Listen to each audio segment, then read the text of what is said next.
নমস্কার বন্ধুরা, কেমন আছো? আশা করি তোমরা সবাই ভালো আছো। আজকের ভিডিওতে আমি তোমাদের দেখাবো প্রিন্সেস কাট ব্লাউজ সেলাই। খুব সহজভাবে স্টেপ বাই স্টেপ তোমাদের দেখাবো।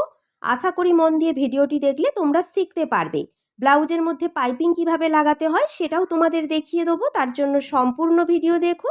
ভিডিও ভালো লেগে থাকলে অবশ্যই ভিডিওটিতে একটি লাইক দিও। চ্যানেলটিকে সাবস্ক্রাইব করে আমার পাশে থেকো। চলো তাহলে দেখে নিই।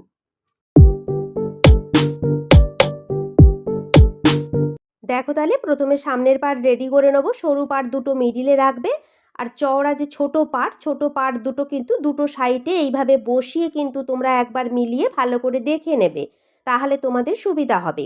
এরপর একটা সরিয়ে রেখে আর একটা তোমাদের দেখাচ্ছি। দেখো আমি এখানে পাইপিং ব্যবহার করব, তোমরা চাইলে পাইপিংও ব্যবহার করতে পারো।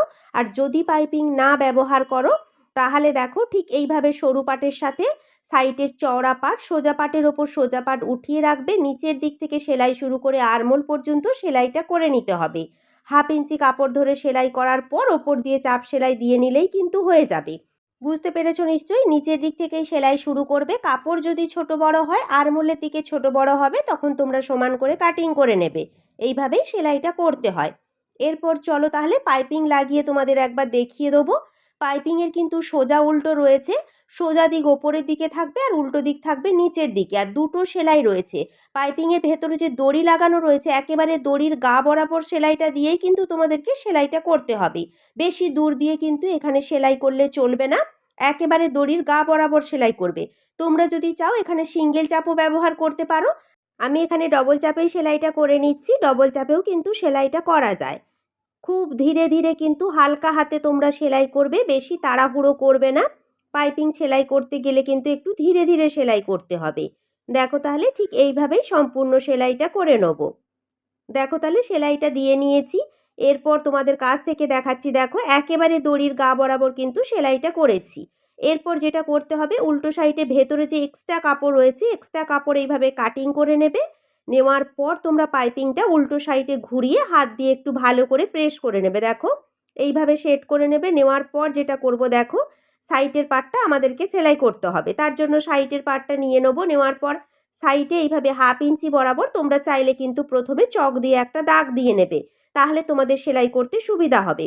এরপর দেখো পাইপিংটা একেবারে এইভাবে দাগ বরাবর উঠিয়ে রাখতে হবে, যেমনভাবে আমি রাখছি একটু ভালো করে দেখো। এইভাবে রেখে ওপর দিয়ে সোজা পাটে একেবারে পাইপিংয়ের গা বরাবর চাপ সেলাই দিয়ে নিতে হবে।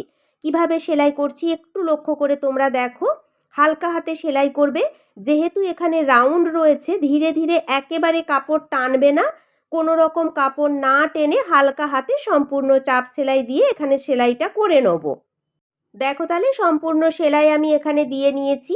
এরপর বলি, যদি কোনো কারণে আরমোলের কাছে একটু কাপড় ছোট বড় হয়, তোমরা সমান করে কাটিং করে নেবে।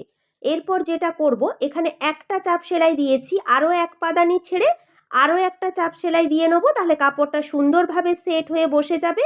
সামনের পাটে দেখতেও কিন্তু ভালো লাগে। দেখো ডবল চাপ সেলাই দিয়ে নিয়েছি, এখানের ফিনিশিংটা কিন্তু খুব ভালো আসে। তোমরা কিন্তু এইভাবে ডবল চাপ সেলাই দিয়ে নেবে। এরপর যেটা করব, যখন প্রিন্সেস কাট ব্লাউজের সামনের পাটে হুক রাখবো, তখন কি করব, আমরা মিডিল বরাবর একটা টেকিং দিয়ে নেব। আমাদের যে পয়েন্টের লম্বার মাপ যেখানে থাকবে, সেই পয়েন্টের লম্বার মাপের কাছ থেকে চওড়ার যে মাপটা থাকবে, সেই চওড়ার মাপ বরাবর একটা এখানে টেকিং দিয়ে নেব। উল্টো সাইডে ঘুরিয়ে দেখো এইভাবে ভাঁজ করে ধরে নেব। নেওয়ার পর একেবারে পয়েন্টের চওড়া মাথায় রাখবে, পয়েন্টের চওড়া বরাবর 1/2 ইঞ্চি ধরে এখানে টেকিং দিয়ে নেব। দেখবে খাপটা কিন্তু খুব সুন্দর আসে। দেখো খাপটা কত ভালো এসেছে। খাপের ফিনিশিংটা কিন্তু খুব ভালো আসে যখন আমাদের সামনের পাটে হুক হয়। এইভাবেই তোমরা টেকিংটা দিয়ে নেবে। চলো তাহলে একটা পার্ট আমাদের রেডি। দেখো তাহলে ঠিক একই রকমভাবে অপর সাইডের পার্টটাও আমি রেডি করে নিয়েছি। একই রকমভাবেই সেলাই করতে হবে, তাই আর তোমাদেরকে আমি দেখালাম না, তোমরা কিন্তু সেলাই করে নেবে। এরপর যেটা করবে, দেখো আমাদের যে মিডিলের দুটো টেকিং দুটো যেন এক জায়গায় থাকে, একটু খেয়াল রাখবে ওপর নিচ যেন না হয়ে যায়, তাহলে কিন্তু ভালো লাগবে না। এরপর হুকের ঘরপট্টি রেডি করে নেবো। হুকপট্টির জন্য 2 ইঞ্চি চওড়া পট্টি নিয়েছি, আর হুকের ঘরপট্টির জন্য 4 ইঞ্চি চওড়া পট্টি নিয়েছি। ডান সাইডে হবে হুক আর বাম সাইডে হবে হুকের ঘর। প্রথমে হুক পট্টি লাগিয়ে নেবো। হুক পট্টির কাপড় এইভাবে ডবল ভাঁজে ভাঁজ করে নেবো। নেওয়ার পর দেখো ব্লাউজের সোজা পাটের ওপর এইভাবে সাইড বরাবর সমান করে হুক পট্টি রেখে সোজা করে একটা সেলাই দিয়ে নেবো। নেওয়ার পর পট্টির ওপর দিয়ে একটা চাপ সেলাই দিয়ে নেব। চাপ সেলাই কিন্তু অবশ্যই তোমরা দিয়ে নেবে। এরপর ব্লাউজটা উল্টো করে নিয়ে পট্টির কাপড় উল্টো সাইডে এইভাবে ঘুরিয়ে নিয়ে একেবারে ধার দিয়ে সোজা করে একটা সেলাই দিয়ে নেব। এখানে তোমরা চাইলে কিন্তু হেম সেলাইও দিতে পারো। দেখো তাহলে সেলাইটা করে নিয়েছি। হুক পট্টি কিন্তু আমাদের রেডি হয়ে গেছে। এরপর এক্সট্রা কাপড়গুলো কাটিং করে নেব। দেখো তাহলে কমপ্লিট হয়ে গেছে। এরপর হুকের ঘর পট্টি রেডি করে নেব। ব্লাউজটা এইভাবে উল্টো সাইডে রাখতে হবে। রাখার পর দেখো পট্টির কাপড় এইভাবে ডবল ভাঁজে ভাঁজ করে নেব। নেওয়ার পর ব্লাউজের ওপর এইভাবে সোজা করে বসিয়ে প্রথমে সোজা করে একটা সেলাই দিয়ে নেব। দেখো তাহলে সোজা করে সেলাইটা দিয়ে নিয়েছি। এরপর ব্লাউজটা সোজা করে নিতে হবে। এখানে সেলাইয়ের এক্সট্রা কাপড় এইভাবে হাত দিয়ে চেপে সামনের দিকে করে নেবে। নেওয়ার পর এখানে পট্টির কাপড় দেখো প্রথমে একবার ভাঁজ করে তারপর আরও একবার আমি ভাঁজটা দিয়ে নেব। সেলাইটা ঢেকে কিন্তু রাখতে হবে। আমার কাপড়টা অনেকটা পাতলা বলে আমি ডবল ভাঁজ দিয়েছি, তোমরা চাইলে একটা ভাঁজ দিয়েও এইভাবে রাখতে পারো। এরপর সোজা করে একেবারে ধার দিয়ে প্রথমে একটা সেলাই দিয়ে নেব। এইভাবে সোজা করে সেলাইটা দিয়ে নেব। নেওয়ার পর এক্সট্রা যে কাপড়গুলো রয়েছে সমান করে কাটিং করে নেব। নেওয়ার পর আরও এক পাদানি ছেড়ে একটা চাপ সেলাই দিয়ে নেব। এখানে কিন্তু ডবল চাপ সেলাই দেবে, দেখতে ভালো লাগে। চলো তাহলে দুটো পট্টি আমাদের সেলাই করা কমপ্লিট হয়ে গেছে। পট্টি সেলাই করার পরও তোমরা একটু খেয়াল করে এখানে দেখে নেবে যে টেকিং দুটো যেন সমান থাকে। ওপর নিচ হয়ে গেলে কিন্তু দেখতে ভালো লাগবে না। চলো তাহলে সামনের দুটো পার্ট আমাদের রেডি হয়ে গেছে। তোমরা এইভাবেই সেলাইটা করে নেবে। এরপর পেছন পার্ট রেডি করে নেব। দেখো তাহলে এখানে আমি পেছন পাটের টেকিং দুটো সেলাই করে নিয়েছি। তোমরা কিন্তু টেকিং দুটো সেলাই করে নেবে। আর পেছন পিঠে দেখো হালকা করে এখানে আমি একটু ডিজাইন করে পাইপিং দিয়ে রেডি করে নিয়েছি। তোমরা তোমাদের মতো ডিজাইন করে নেবে। এরপর পেছন পাটের ওপর সামনের পাট, সোজা পাটের ওপর সোজা পাট রেখে প্রথমে কাঁধ দুটো সেলাই করে নেব। দেখো তাহলে দুটো কাঁধ আমি এখানে সেলাই করে নিয়েছি। এরপর আমি গলার মধ্যে এখানে পাইপিং লাগিয়ে নেব। তোমরা চাইলে কিন্তু গলায় পট্টিও লাগাতে পারো, তেরচা পট্টি কাটিং করে কিন্তু লাগাতে হবে। আমাদের এখানে পাইপিংটা বেশি চলে, তাই আমরা সম্পূর্ণ পাইপিং ব্যবহার করি। পাইপিংয়ের সোজা উল্টো দিক তোমরা দেখে নেবে। সোজা দিক ওপরের দিকে থাকবে আর উল্টো দিক থাকবে নিচের দিকে। যেই সাইডে আমাদের হুকের ঘর রয়েছে ওই সাইডে দেখো পাইপিং 1/2 ইঞ্চি এক্সট্রা বাইরের দিকে বের করে রেখে কিন্তু কাপড়ের সমান বরাবর বসিয়ে একেবারে দড়ির গা বরাবর সেলাই করে কিন্তু তোমাদেরকে সেলাইটা করতে হবে। একেবারেই কিন্তু দড়ির গা বরাবর সেলাই করবে। দূর দিয়ে সেলাই করলে কিন্তু পাইপিংটা সোজা পাটে একেবারেই দেখতে ভালো লাগবে না। দড়ির গা বরাবর সেলাই করলে কিন্তু ফিনিশিংটা খুব সুন্দর আসবে। আর তোমরা চাইলে কিন্তু এখানে সিঙ্গেল চাপ ব্যবহার করতে পারো। সিঙ্গেল চাপে কিন্তু খুব সুন্দরভাবে পাইপিং সেলাই করা যায়। আমি এখানে ডবল চাপে সেলাই করে নিচ্ছি। একই রকমভাবে কিন্তু ধীরে ধীরে সম্পূর্ণ পাইপিংটা সেলাই করে নেব। দেখো তাহলে সম্পূর্ণ পাইপিং সেলাই করে নিয়েছি। এখানে 1/2 ইঞ্চির মতো এক্সট্রা রেখে তোমরা পাইপিং কাটিং করবে। আর একটু কাছ থেকে দেখাচ্ছি, দেখো একেবারেই কিন্তু দড়ির গা বরাবর আমি সেলাইটা দিয়েছি। এরপর উল্টো সাইডে ঘুরিয়ে পাইপিংয়ের ফিনিশিংটা দেখো কত ভালো এসেছে। এরপর যেটা করবে দেখো উল্টো সাইডের এক্সট্রা কাপড় তোমরা ছোট ছোট কাটিং করে নেবে, তাহলে খুব সহজেই কিন্তু পাইপিংটা ঘোরানো যাবে। এক্সট্রা কাপড় আমি কাটিং করে নিয়েছি। এরপর দেখো 1/2 ইঞ্চি যে বেশি রেখেছিলাম পাইপিংটা এইভাবে ভেতর দিকে ফোল্ড করে পাইপিংটা উল্টো সাইডে ঘুরিয়ে নিতে হবে। এইভাবে ঘুরিয়েই সেলাইটা করতে হবে। সোজা পাটে দেখো কত সুন্দর পাইপিংয়ের ফিনিশিং এসেছে। এরপর একেবারে পাইপিংয়ের ধার দিয়ে সোজা করে সেলাইটা করে নেব। এখানেও কিন্তু তোমরা হালকা হাতে সেলাই করবে। পাইপিংটা একটু ভালো করে ফিনিশিং করে ধরবে, সোজা পাটে যেন কোনো কাপড় ফুলে না থাকে। এইভাবে সম্পূর্ণ সেলাই করে নেব। অপর সাইডেও দেখো 1/2 ইঞ্চি পাইপিং ভেতর দিকে ভাঁজ করে সেলাইটা দিয়ে নেব। দেখো তাহলে গলার মধ্যে সম্পূর্ণ আমি পাইপিংটা সেলাই করে নিয়েছি। তোমরা কিন্তু এইভাবে পাইপিং লাগাতে পারো। ব্লাউজে পাইপিং লাগালে কিন্তু দেখতে ভালো লাগে। রেডিমেড পাইপিং আমি এখানে ব্যবহার করেছি, তোমরা চাইলে কাপড়ের পাইপিং তৈরি করেও লাগাতে পারো। ব্লাউজের মধ্যে পাইপিং কিভাবে লাগাতে হয় তোমরা দেখাতে বলেছিলে, আজকে তোমাদের আমি দেখিয়ে দিলাম। এইভাবেই পাইপিংটা লাগিয়ে নেবে। এরপর দেখো হাতা দুটো রেডি করে নিয়েছি। হাতার মুহুরির মধ্যে আমি পাইপিং সেলাই করে নিয়েছি। হাতার শেপও কাটিং করে নিয়েছি। হাতার শেপ কিন্তু আমাদের সামনের পাটের আরমোলের সাথে সেলাই করতে হবে। এরপর ব্লাউজটা এইভাবে সোজা করে খুলে নিতে হবে। নেওয়ার পর দেখো এই যে আমাদের হাতার শেপ কিন্তু সামনের পাটের আরমোলের সাথে সেলাই হবে। তোমরা কিন্তু ঠিকঠাক করে দেখে নেবে। আর হাতার মিডিলে ছোট করে কাটিং করে নেবে। হাতার মিডিলের কাটিং আর কাঁধের সেলাই দুটো সমান করে রাখবে। আর সোজা পাটের ওপর কিন্তু সোজা পাট রাখবে। কাঁধের কাছ থেকে সেলাই শুরু করে এক সাইডের আরমোল পর্যন্ত প্রথমে সেলাই করব, তারপর আবারও কাঁধের কাছ থেকে সেলাই শুরু করে অপর সাইডের আরমোল পর্যন্ত সেলাইটা করে নেব। মিডিল থেকে সেলাই শুরু করবে। যদি তোমাদের কোনো কারণে কাপড় ছোট বড় হয়, দুটো সাইডেই কিন্তু সমান ছোট বড় হবে, কম বেশি কিন্তু হবে না।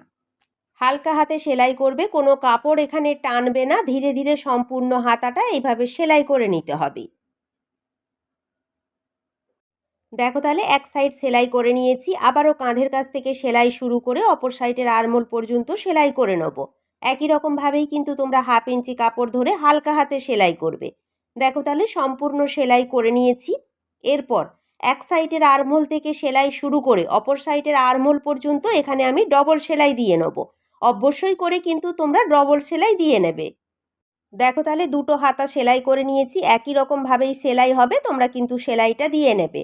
এরপর সাইড সেলাই দিয়ে নেবো। আমি কিন্তু প্রথমে সোজা সাইডের ওপর দিয়ে সেলাই দিয়ে নেবো। এইভাবে কাপড় সমান করে ধরে সাইডে 2-3 সুতের মতো কাপড় ধরে সোজা করে সেলাই দিয়ে নেবে। তাহলে সাইডে কোনো রকম সুতো বেরিয়ে থাকবে না, ফিনিশিংটা কিন্তু খুব ভালো আসবে। দেখো তাহলে আমি 2-3 সুতের মতো কাপড় ধরে সেলাইটা দিয়ে নিয়েছি। দুটো সাইডে একই রকমভাবে সেলাই দিয়ে নিয়েছি। এরপর আমি কোমরে পাইপিং লাগিয়ে নেবো, তোমরা চাইলে পট্টিও লাগাতে পারো। দেখো তাহলে এখানে আমি ব্লাউজের মধ্যে পাইপিং সেলাই করে নিয়েছি। তোমরা চাইলে কিন্তু পাইপিং লাগাতে পারো, দেখতে ভালো লাগে। এরপর চলো সাইড ফিটিংস দিয়ে নেবো। আজকে তোমাদেরকে আমি পুরনো ব্লাউজ রেখে কিভাবে ফিটিংস দিতে হয় সেটাই তোমাদেরকে দেখাবো। আমি তো অনেকবার তোমাদেরকে ফিতে দিয়ে মাপ নিয়ে ফিটিংস দিয়ে দেখিয়েছি। আজকে পুরনো ব্লাউজ থেকে কিভাবে ফিটিংস দেবে সেটা তোমাদেরকে আমি দেখিয়ে দেবো। নতুন ব্লাউজের ওপর পুরনো ব্লাউজ এইভাবে সমান করে রাখতে হবে। দেখো কাঁধের জায়গায় কাঁধ রাখবে, রাখার পর দেখো এইভাবে সমান করে নেবে। নেওয়ার পর দেখো প্রথমে হাতের মুহুরির কাছে একটা দাগ দিয়ে নেবো। একেবারে কাঁধ টু কাঁধ তোমরা সমান রাখবে। ব্লাউজটা কিন্তু ভাঁজ হয়ে থাকবে, তোমাদেরকে কিন্তু একটু ভালো করে খুলে নিতে হবে। দেখো মুহুরির কাছটা এইভাবে খুলে নিয়ে প্রথমে আমি মুহুরির কাছে দাগটা দিয়ে নেবো। এইভাবে তোমরা ফিটিংস দিয়ে দেখো, খুব সুন্দর ফিটিংস আসে। এরপর দেখো কাঁধের কাছটা সমান রেখে একেবারে আমাদের আরমোল যে রয়েছে, আরমোল টু আরমোল দেখো সমান রাখতে হবে। সমান রাখার পর এখানে আমরা ছাতির কাছেও একটা দাগ দিয়ে নেবো। দেখো ঠিক সমান করে রেখে দাগটা দিয়ে নেবো। এরপর চলে যাব কোমরের কাছে। কোমরের কাছেও দেখো এইভাবে সমান করে একটা দাগ দিয়ে নেবো। নেওয়ার পর দেখো এখানে 3টে দাগ আমরা পেয়ে গেলাম। এরপর 3টে দাগ এইভাবে সোজা করে মিলিয়ে নিলেই কিন্তু আমাদের খুব সহজে ফিটিংসটা চলে আসবে। দেখো তাহলে এক সাইডের আমার মাপ নেওয়া কমপ্লিট হয়ে গেছে। ঠিক একই রকমভাবে কিন্তু অপর সাইডেও মাপটা নিয়ে নেব। ঠিক একই রকম দেখো কাঁধের জায়গায় কাঁধ এইভাবে সমান করে ধরতে হবে। আমি খুব ধীরে ধীরে তোমাদের দেখাচ্ছি, একটু ভালো করে দেখে নাও। এরপর দেখো হাতাটা সমান করে প্রথমে মুহুরির কাছে একটা দাগ দিয়ে নেবো। অবশ্যই কিন্তু হাতাটা খুলে নেবে, হাতাটা যদি ভাঁজ হয়ে থাকে। মুহুরির কাছে দাগ দেওয়ার পর দেখো কাঁধের কাছে একেবারে দুটো কাঁধ সমান করে ধরে আরমোল টু আরমোল এভাবে সমান করে ধরে ছাতির কাছেও দাগটা দিয়ে নেব। এরপর দেখো এক সাইডের কোমরের কাছ থেকে অপর সাইডের কোমর পর্যন্ত হালকা করে এইভাবে টেনে ধরবে, লুজ রাখবে না। কোমরের কাছেও মাপটা নিয়ে 3টে দাগ সমান করে মিলিয়ে নিলেই কিন্তু আমাদের ফিটিংস দেওয়া কমপ্লিট হয়ে যাবে। এইভাবে অবশ্যই ফিটিংস দিয়ে দেখো, খুব সুন্দর এবং খুব সহজেই কিন্তু ফিটিংসটা দেওয়া যায়। এবার দেখো বগল টু বগল দেখো এভাবে মেপে দেখে নিচ্ছি, একেবারে সমান এসেছে। কোমর টু কোমরও দেখো এইভাবে মেপে দেখে নিচ্ছি, এটাও সমান এসেছে। মুহুরিটাও তোমরা মেপে দেখে নেবে, দেখবে খুব সহজেই কিন্তু সমান চলে আসবে। আমি এখানে মেশিনে রেখে তোমাদের দেখাচ্ছি, তোমরা নিচে রেখে এই মাপটা নেবে, তাহলে খুব সহজে তোমরা মাপটা নিতে পারবে। আর এখানে দেখো আরমোলটাও মেপে দেখে নিলাম, এটাও কিন্তু সমান এসেছে। এইভাবে একবার ফিটিংস দিয়ে দেখো। অনেকে কিন্তু বলেছিল ব্লাউজ রেখে কিভাবে ফিটিংস দিতে হয় একবার দেখিয়ে দাও, আমি কিন্তু দেখিয়ে দিলাম। এরপর দুটো সাইডের দাগ বরাবর সোজা করে সেলাই দিয়ে নেবো। ধারে আরও 2-3টে বেশি সেলাই দিয়ে রাখবো যাতে পরবর্তীকালে খুলে নেওয়া যায়। দেখো তাহলে ফিটিংসের সেলাই আমি দিয়ে নিয়েছি, সম্পূর্ণ ব্লাউজ আমার কমপ্লিট হয়ে গেছে। যতটা পেরেছি তোমাদের ধীরে ধীরে এবং সহজভাবে দেখানোর চেষ্টা করেছি, যাতে তোমরা ভিডিওটি দেখলে শিখতে পারো। এরপর দেখো পেছন পাটটা ঘুরিয়ে তোমাদের একবার দেখাচ্ছি। এখানে দেখো আমি বোতাম দিয়েছি, দেখতে কেমন হয়েছে জানিও। চলো তাহলে আজকের ভিডিও আমার এই পর্যন্ত। ভিডিও যদি তোমাদের একটুও ভালো লেগে থাকে তাহলে বলবো অবশ্যই একটি লাইক দিও। চ্যানেলটিকে সাবস্ক্রাইব করে পাশে থেকো। তোমরা ভালো থেকো। নমস্কার।